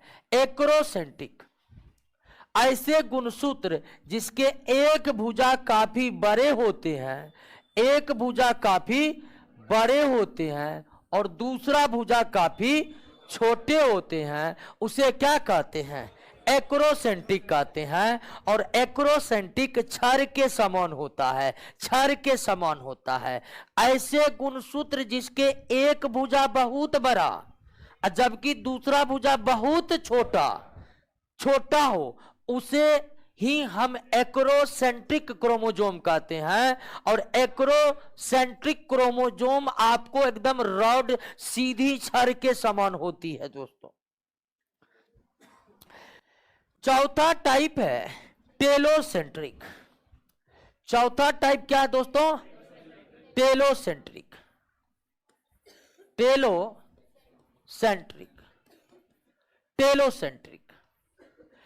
ऐसे क्रोमोजोम जिसमें केवल एक ही भुजा हो, ठीक है, ये सेंट्रोमियर हो गया। ऐसे गुणसूत्र जिसके केवल एक ही भुजा हो, दूसरा भुजा हो ही नहीं, तो ऐसे गुणसूत्र को क्या कहते हैं, टेलोमियर कहते हैं।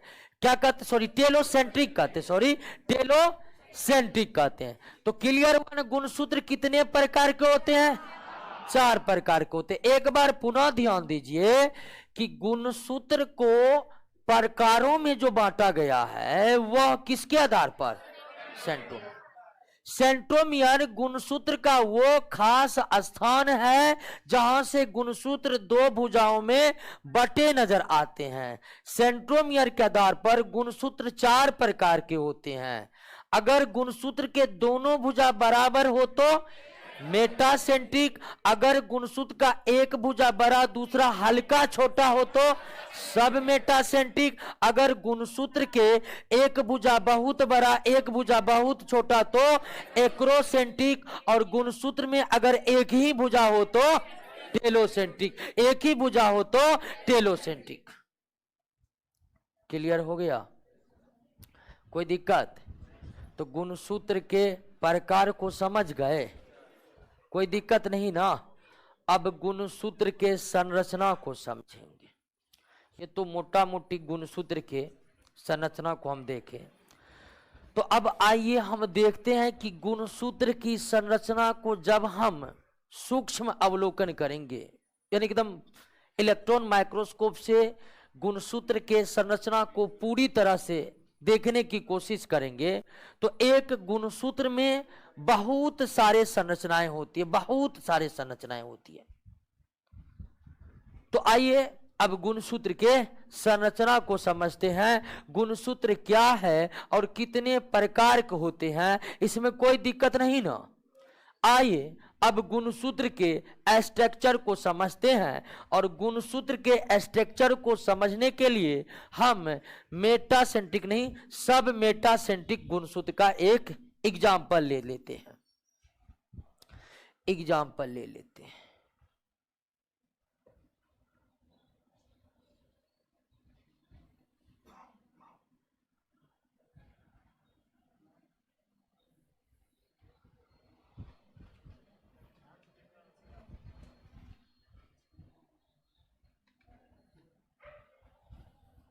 पूरी तरह संरचना में बहुत कुछ होता है दोस्तों, हर बार ये कहना है, जो भी चीज होगा क्लियर करेंगे। न जेनेटिक्स में जो है ना हर बार आ जाता है विद्यार्थी, हम कई क्लास में पढ़ाए हैं जेनेटिक्स। हाँ,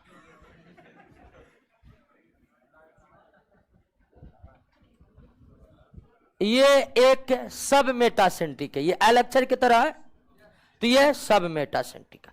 सब मेटासेंट्रिक को ही समझ करके हम गुणसूत्र को समझने की कोशिश करेंगे। क्लियर है?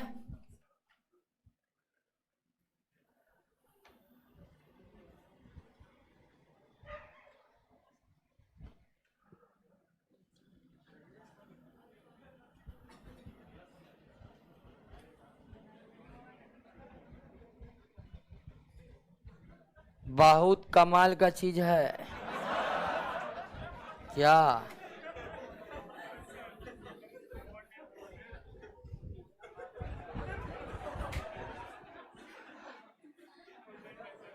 समझ रहे ना, गुण को ढो के ले जा रहा है, गुणसूत्र है और गुणों को ढोकर ले जा रहा है। कितना फक्र से लोग बोलता है जी कि बेटवा तो हमरे है, क्या है कि नहीं है? तो इसका कमाल क्या है? नहीं मतलब आप हंसने वाली बात नहीं, अनुमान लगा लेते हैं ना कि ये जो ये लड़का देख रहा है ये फल में चाचा का बेटा है। नहीं, तो ये सब जो हो रहा है गुणसूत्र है, और ये केवल मानव में नहीं हो रहा है, सब में हो रहा है। जो भी लैंगिक जनन कर रहे हैं सब में हो रहा है। ये आपके सामने गुणसूत्र का एक पूरी संरचना है, संपूर्ण संरचना है, और गुणसूत्र में ही है डीएनए, और उसी डीएनए का भाग है जीन। तो अब हम गुणसूत्र को पूरा डिटेल से इसके संरचना को देखेंगे और देखेंगे कि गुणसूत्र में कहां पर डीएनए है और कहां पर उस डीएनए का जीन है। सब कुछ खोज निकालेंगे दोस्तों। आइए गुणसूत्र के संरचना को देखते हैं। गुणसूत्र के संरचना में देखिएगा तो गुणसूत्र के जो ये बाहरी दीवार देख रहे हैं, इस बाहरी दीवार को कहते हैं पेलिकल।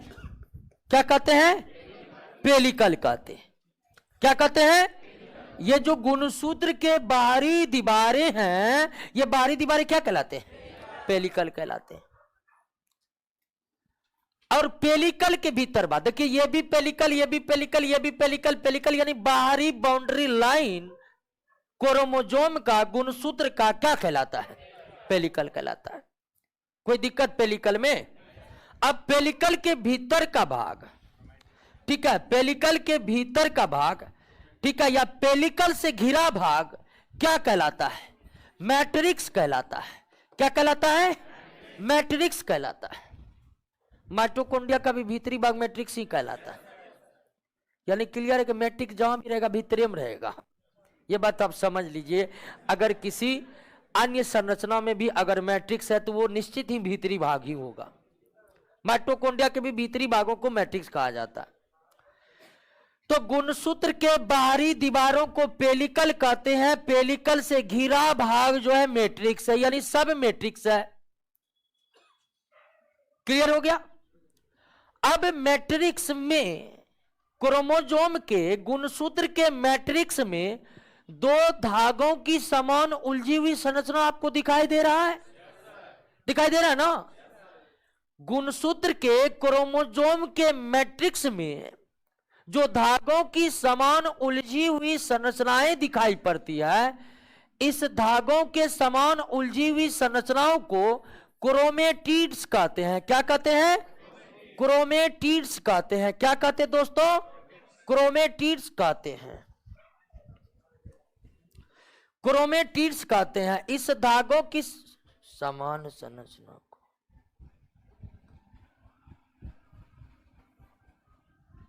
अरे किधर चला गया? बैठिए बैठिए बैठिए।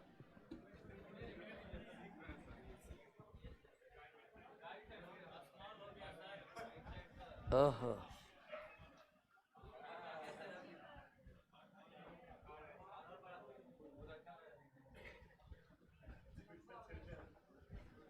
अच्छा फिर से बनाते हैं दोस्तों, गड़बड़ हो गया।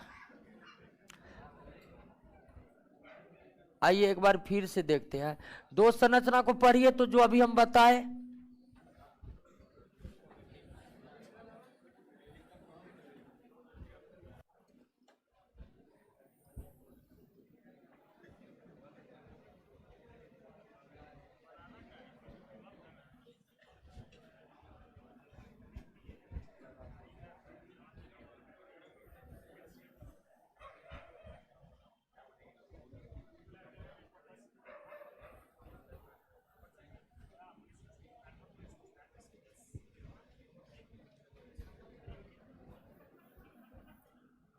क्लियर है?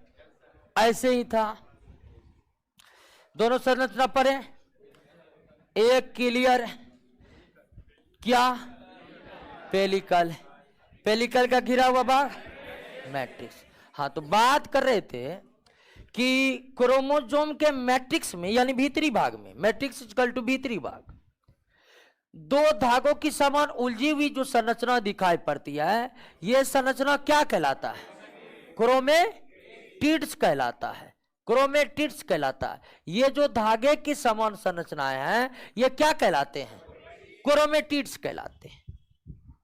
यानी दो क्रोमेटिड्स हैं और दोनों क्रोमेटिड्स एक दूसरे में उलझे पड़े हुए रहते, उलझे पड़े हुए रहते। अब देखिए दोस्तों कि क्रोमेटिड्स, ठीक है ना, क्रोमेटिड की संख्या कितनी है? धागे की समान संरचना क्रोमेटिड कहते हैं। इसकी संरचना हिंदी में अर्धगुणसूत्र कहते हैं। क्या कहते हैं? अर्धगुणसूत्र। अब जो ये क्रोमोसोम में आपका दो क्रोमेटिड है, इन दो क्रोमेटिड में प्रत्येक क्रोमेटिड भी कई धागों की समान, दो या तीन या उससे भी अधिक धागों की समान संरचनाओं से बने हुए होते हैं। बात को समझे? इस धागा को तो हम क्रोमेटिड्स बोल ही दिए, या इस धागे की समान संरचना को हम क्रोमेटिड्स बोल ही दिए। अब प्रत्येक क्रोमेटिड्स यानी कि प्रत्येक धागों की समान संरचनाएं पुनः कई और महीन धागों की संरचनाओं से बना होता है, और एक क्रोमेटिड जितने भी महीन धागों की समान संरचनाओं से मिलकर बने होते हैं उसको हम कहते हैं क्रोमोनीमेटा। क्रोमोनीमेटा यानी कि क्रोमोनीमेटा, क्रोमोनीमेटा, ठीक है, कोई दिक्कत नहीं ना है, पढ़ने में दिक्कत नहीं। क्रोमोनीमेटा, क्रोमोनीमेटा एकदम महीन धागा है और कई क्रोमोनीमेटा धागों से मिलकर एक धागा तैयार हुआ है। क्या? क्रोमेटिड। यानी कि क्रोमेटिड खुद धागों की समान संरचनाएं हैं जो इलेक्ट्रॉन माइक्रोस्कोप में स्पष्ट दिखाई पड़ते हैं, लेकिन जब और सूक्ष्म रूप से देखने की कोशिश करेंगे हम प्रत्येक क्रोमेटिड को इलेक्ट्रॉन माइक्रोस्कोप के द्वारा, तो हर क्रोमेटिड में दो, तीन या उससे भी महीन धागा दिखाई पड़ते हैं और उस महीन धागा को क्रोमोनीमेटा कहते हैं। क्रोमोनीमेटा आपस में इतने उलझे रहते हैं कि वो एक ही दिखाई पड़ते हैं और उसे हम क्या कहते हैं? क्रोमेटिड कहते हैं। क्लियर हो गया? अब इस संरचना को आप समझ ही गए थे कि जहां से गुणसूत्र दो भुजाओं में बटे नजर आते हैं उसको हम क्या कहते हैं? सेंट्रोमियर। ये आपका क्या है? सेंट्रोमियर है। क्या है? सेंट्रोमियर। अब गुणसूत्र के सेंट्रोमियर वाले जगह को प्राइमरी कंस्ट्रिक्शन कहते हैं। क्या कहते हैं? प्राइमरी कंस्ट्रिक्शन कहते हैं। कंस्ट्रिक्शन को हिंदी में क्या कहते हैं? संकुचन कहते हैं। क्या कहते हैं? गुणसूत्र के वे भाग जहां गुणसूत्र दो भुजाओं में बटे नजर आते हैं उसे सेंट्रोमियर कहते हैं। और सेंट्रोमियर एक गोलाकार पार्ट होता है गुणसूत्र के भीतर का, और गुणसूत्र के जिस भाग पर सेंट्रोमियर रहता है उस भाग को हम प्राइमरी कंस्ट्रिक्शन कहते हैं। क्या कहते हैं? प्राइमरी कंस्ट्रिक्शन कहते हैं। उस भाग को हम क्या कहते हैं दोस्तों? प्राइमरी कंस्ट्रिक्शन कहते हैं, प्राथमिक संकुचन कहते हैं। और गुणसूत्र में प्राथमिक संकुचन के बाद भी दो और संकुचन है, एक यहां और एक यहां, है कि नहीं? यानी संकुचन मतलब थोड़ा मुड़ा हुआ। एक बृहद संकुचन यहां पर है जहां पर सेंट्रोमियर है, जिसे हम प्राथमिक संकुचन कहते हैं, प्राइमरी कंस्ट्रिक्शन कहते हैं। और गुणसूत्र के पूरी संरचना में अगर हम देखें, अगर वो टेलोसेंट्रिक वाला संरचना नहीं है तो प्राथमिक संकुचन के अलावे गुणसूत्र में दो और जगह संकुचन पाया जाता है। और दो और जगह पर जो पाया जाता है तो जिस शीर्ष भाग पर स्थित दूसरे संकुचन को हम सेकेंडरी, ठीक है, सेकेंडरी कंस्ट्रिक्शन फर्स्ट कहते हैं। इसको सेकेंडरी कंस्ट्रिक्शन सेकेंड कहते हैं। क्लियर हो गया ना? इसी को फर्स्ट कहते हैं, इसको सेकेंड कहते हैं। तो फर्स्ट उसको कहते हैं जो एकदम शीर्ष भाग पर रहता है। देख रहे हैं ये एकदम शीर्ष भाग पर है ना, और ये थोड़ा आपको नीचे लग रहा है ना। मान लीजिए यहीं पर, लेकिन यहीं पर ये संकुचन अगर थोड़ा ऊपर और रहता तो ये खुद क्या हो जाता? Secondary constriction first. तो सेकेंडरी कंस्ट्रिक्शन फर्स्ट गुणसूत्र का वो संकुचन है जो गुणसूत्र के शीर्ष भाग पर स्थित है, जो गुणसूत्र के शीर्ष भाग पर स्थित है। सेकेंडरी कंस्ट्रिक्शन वन के अलावे और जहां भी कंस्ट्रिक्शन है प्राइमरी को छोड़कर उसे हम क्या कहेंगे? सेकेंडरी कंस्ट्रिक्शन सेकेंड या टू कहेंगे। क्लियर हो गया? बात समझ गए? अब ध्यान दीजिए एक और संरचना, ये जो देख रहे हैं ना, सेकेंडरी कंस्ट्रक्शन के बाद वाले गोलाकार भाग को गुणसूत्र के सेकेंडरी कंस्ट्रक्शन फर्स्ट के बाद वाले भाग को हम सेटेलाइट कहते हैं। क्या कहते हैं? सेटेलाइट कहते हैं। क्या कहते हैं? सेटेलाइट कहते हैं। सेकेंडरी कंस्ट्रक्शन वाले बाद के भाग को ही सेटेलाइट कहते हैं। क्या कहते हैं? सेटेलाइट कहते हैं। क्या कहते हैं दोस्तों?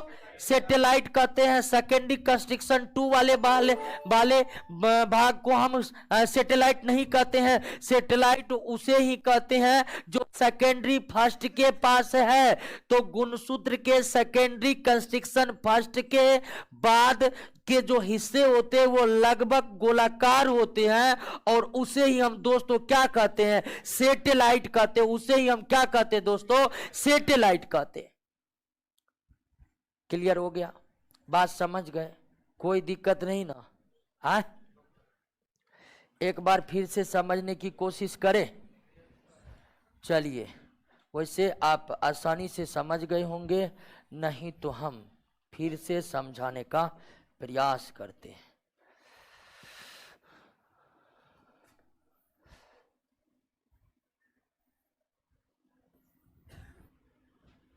आइए दोस्तों, ये गुणसूत्र की पूरी संरचना आपके सामने, कुछ खास नहीं, सब कुछ आपको याद हो गया। आइए, समझ में नहीं आ रहा है, बहुत धीरे धीरे चल रहे हैं। आइए फिर से एक बार आते गुणसूत्र के बाहरी दीवारों को पेलिकल कहते हैं। और कभी कभी होता है जेनेटिक्स पहली बार में समझ में नहीं आता है, हम भी जब शुरुआत में पढ़ रहे थे तो यही हुआ था। ठीक है, फिर भी हम आसान तरीके से खींच रहे हैं कि हर चीज को आप समझते हुए बढ़े। ठीक है ना? तो संरचना में तो कुछ नहीं है, जैसे बाहरी दीवारों को पेलिकल, पेलिकल से घिरा भाग मैट्रिक्स। पेलिकल से घिरा भाग मैट्रिक्स। उसके बाद ये जो धागों की समान संरचना है इसको क्रोमेटिड्स। और आपको बताए कि गुणसूत्र के धागा, दो धागा दिखाई पड़ता स्पष्ट। खुद ये दो धागे की समान संरचना कुछ महीन और धागों से बना हुआ है, और उसे हम कहते हैं क्या? क्रोमोनिमेटा। क्रोमोनिमेटा, क्रोमोनिमेटा, ठीक है, क्रोमोनिमेटा। क्लियर है?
यानी कई क्रोमोनिमेटा से मिलकर बना है क्या?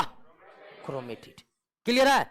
ये क्रोमोनिमेटा स्पष्ट नहीं दिखाई पड़ते माइक्रोस्कोप में। क्लियर हो गया? उसके बाद तीन जगह संकुचन है ना, आए? तो जहां पर सेंट्रोमियर है उसको प्राइमरी कंस्ट्रिक्शन, शीर्ष भाग पर स्थित को सेकेंडरी कंस्ट्रिक्शन फर्स्ट, और इस भाग को सेकेंडरी कंस्ट्रक्शन सेकेंड, इस भाग को सेटेलाइट।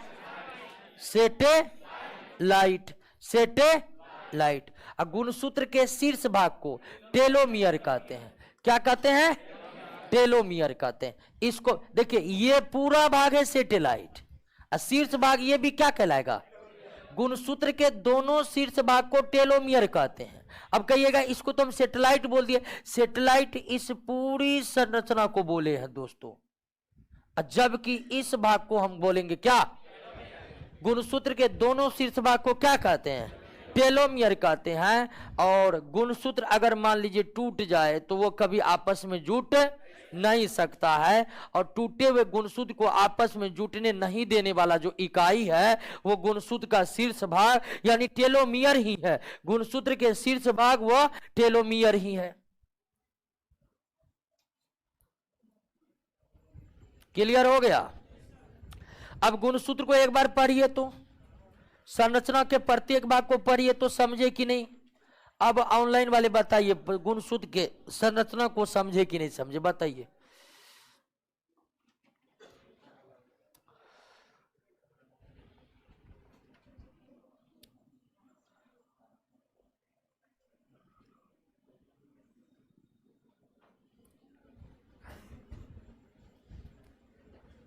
अरे गुणसूत्र के संरचना को पढ़िए, संरचना को, पेलिकल के मैट्रिक्स के बारे में पढ़िए। क्या पढ़ रहा है वो?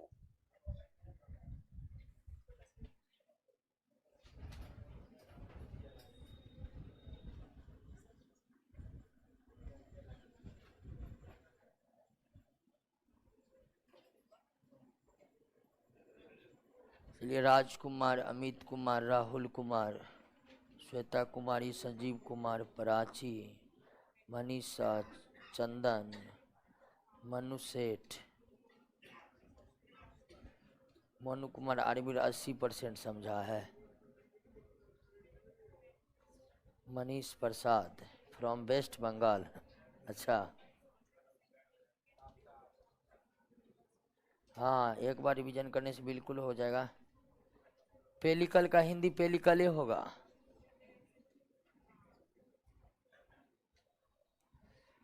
प्रभात कुमार,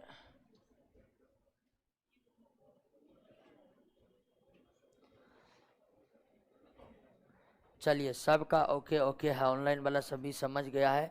अगर नहीं समझे पहली बार में ना, तो एक बार और देख लेना है। कोरोमोनीमेटा समझाने के लिए बोल रहा है एक। तो कोरोमोनीमेटा क्या है?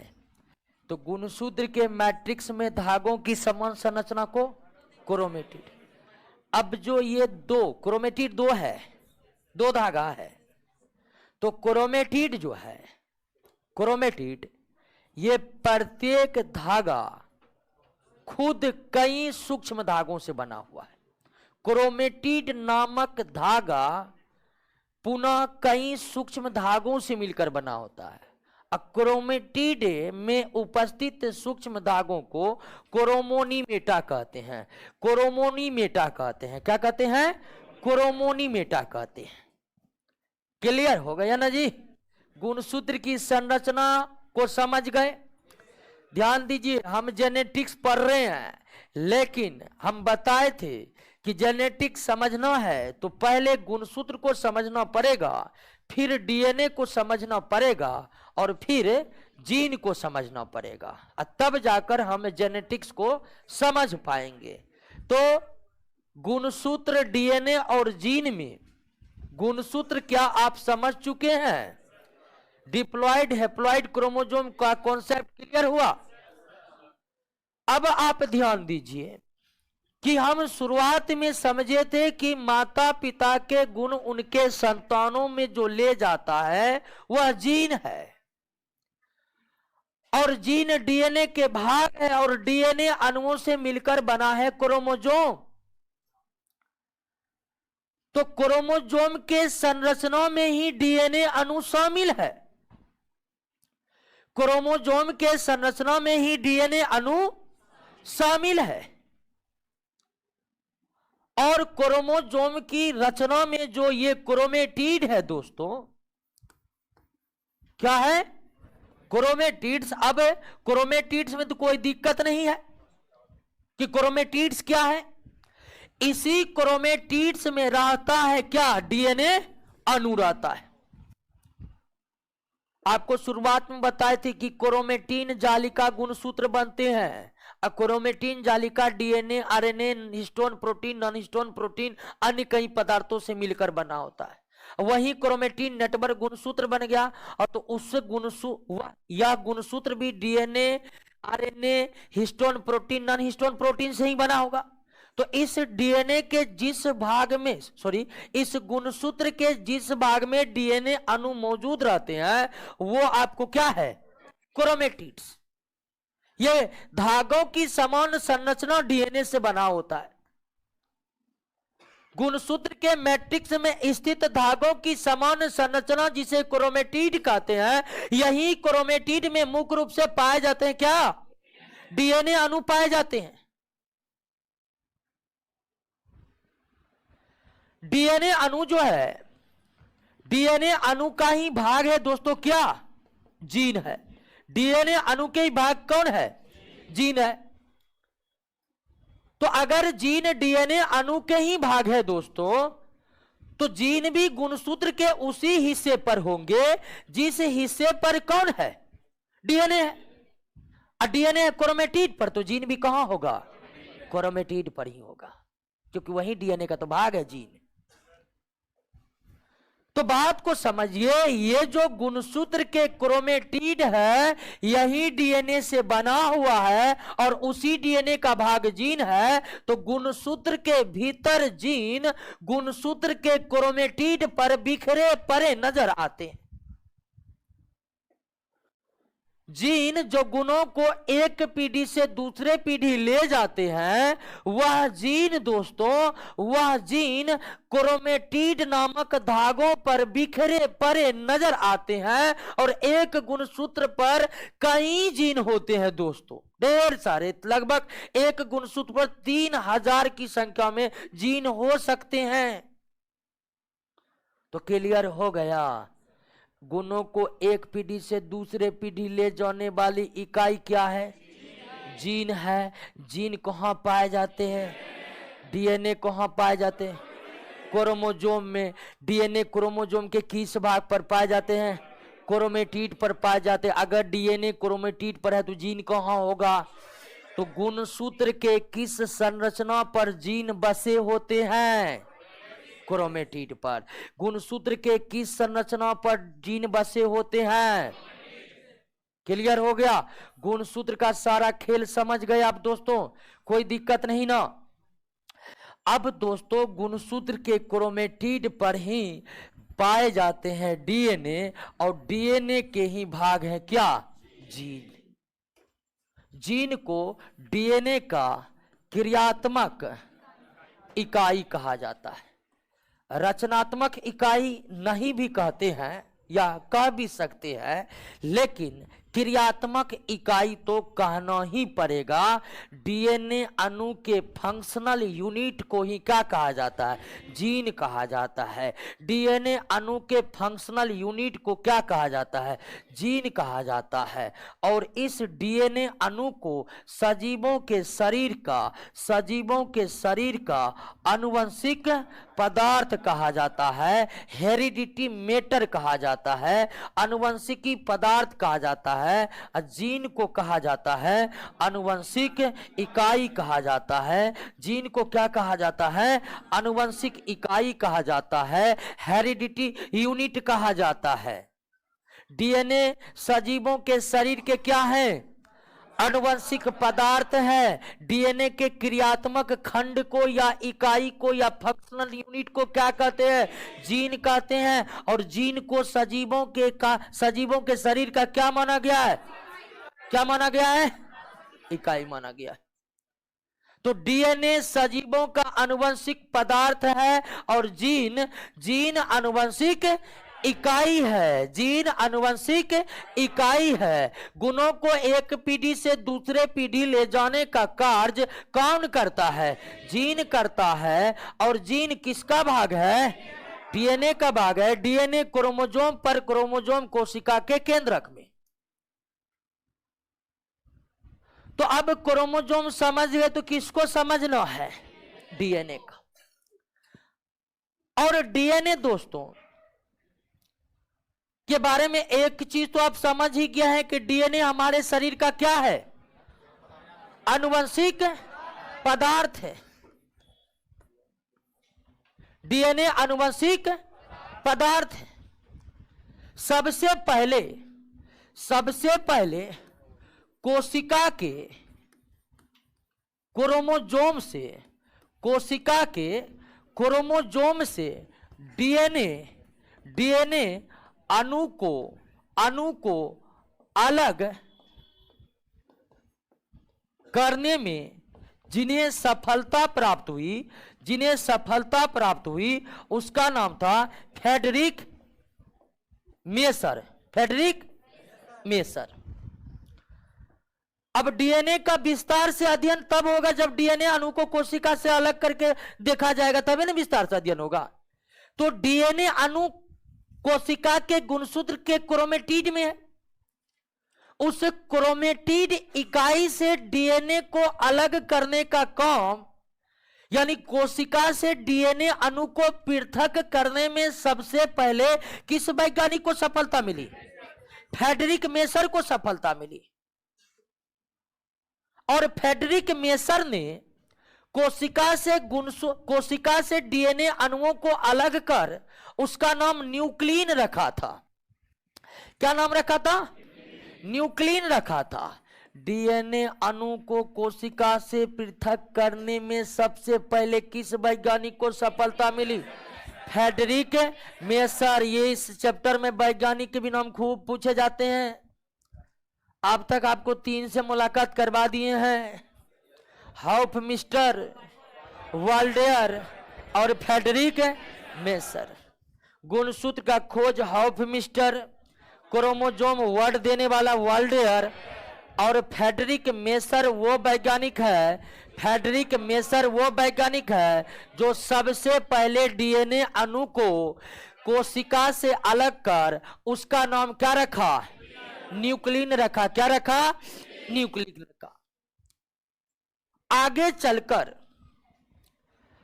चलकर दोस्तों, आगे चलकर 2 वैज्ञानिक, एक का नाम था अल्फ्रेड हर्शे और Martha Chase. Alfred Hershey, Martha Chase ये सबसे पहले साबित किए कि डीएनए ही सजीवों के शरीर का क्या है? आनुवंशिक पदार्थ है। आनुवंशिक पदार्थ है क्योंकि कोशिका के बनने में जितनी भी जानकारी चाहिए वो सारी जानकारी डीएनए अणु में कैद है, इसीलिए डीएनए अणु आनुवंशिक पदार्थ। तो डीएनए अणु को कोशिका से अलग किया सबसे पहले फेडरिक मेसर ने,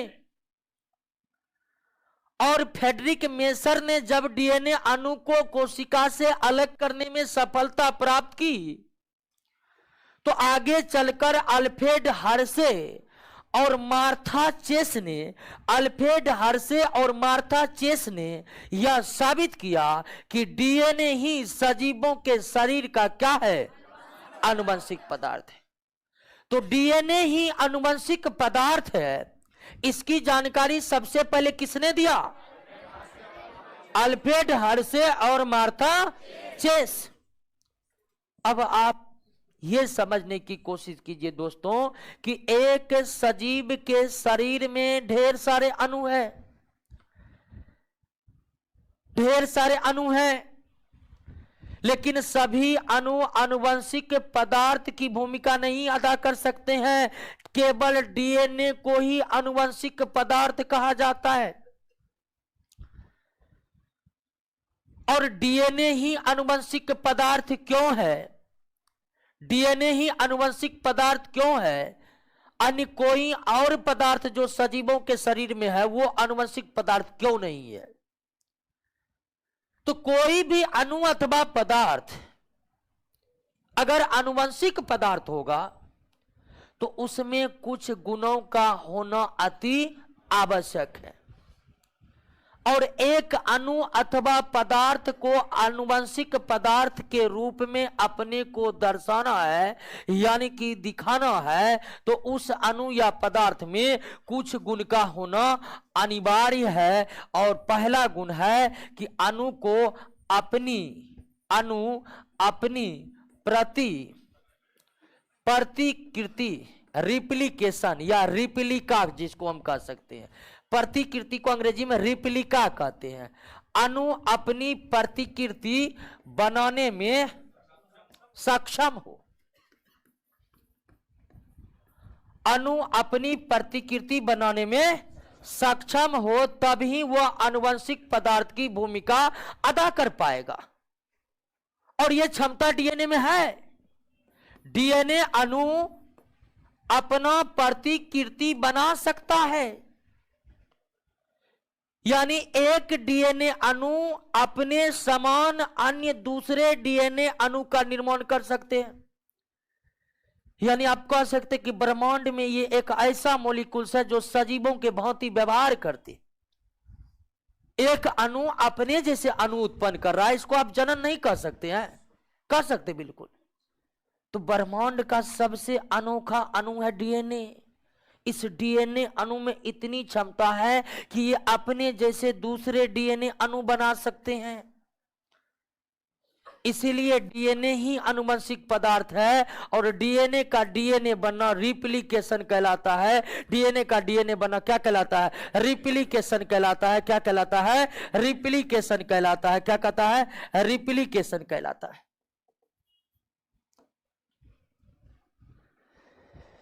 तो आनुवंशिक पदार्थ होने के लिए पहला गुण क्या होनी चाहिए?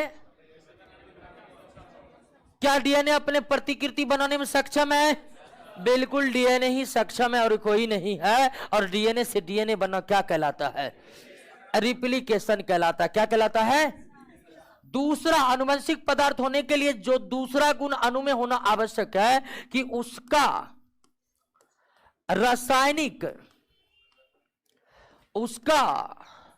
रासायनिक संरचना स्थिर होनी चाहिए। उसकी रासायनिक संरचना क्या होनी चाहिए? स्थिर होनी चाहिए, स्थिर होनी चाहिए। यानी ये नहीं कि रासायनिक संरचना में बार बार बदलाव आ रहा है, कभी कार्बन की मात्रा बढ़ गई तो कभी घट गई, कभी ये बढ़ गया संरचना में, वो बढ़ गया। तो रासायनिक संरचना ऐसे पदार्थ जो आनुवंशिक पदार्थ की भूमिका अदा करेगा, उसका जो केमिकल कॉम्बिनेशन है वह कांस्टेंट होनी चाहिए। उसकी रासायनिक संरचना क्या होनी चाहिए?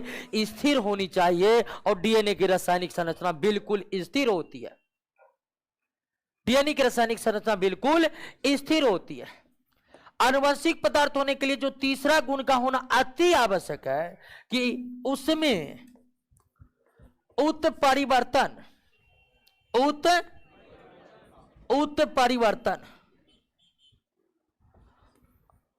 उसमें उत्परिवर्तन यानी कि म्यूटेशन का, उसमें म्यूटेशन